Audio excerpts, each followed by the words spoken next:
तो क्या आपको पता है कि घर ले जाने से पहले हमने डिसाइड किया कि पहले हम लेके चलते हैं मंदिर। हेलो हेलो मेरे प्यारे दोस्तों, तो न्यू बुलेट को हम लोगों ने डिसाइड किया कि शोरूम से डायरेक्ट लेके जाते हैं शनि मंदिर।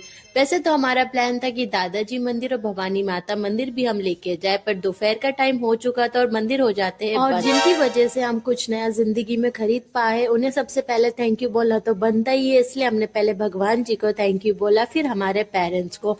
अब मंदिर के तो दर्शन हमने बुलेट के करा दिए थे और वहां पर हो गई थी पूजा, पर घर आने के बाद भी कुछ पूजाएं बची हुई थी, तो मम्मी और चाची ने करी और सबसे ज्यादा खुश मुझे लगता है हुआ था धैर्य। उतना ज्यादा खुश हो रहा था बुलेट की आवाज सुन के, और जैसे उसे कहो ना कि विक्की चाचा की न्यू बुलेट आई है तो खिलखिला के हंस रहा था। बुलेट की पूजा तो हो गई थी और हमारा धैर्य भी काफी खुश था। तो मुझे प्लीज कमेंट में सजेशन देते जाना कि आपको मेरा शॉर्ट कैसा लगा। मैं मिलती हूँ आप सबसे कल शाम 7 बजे, तब तक के लिए प्लीज जल्दी से कर देना चैनल को सब्सक्राइब ताकि आपको जल्दी से मिल जाए नोटिफिकेशन।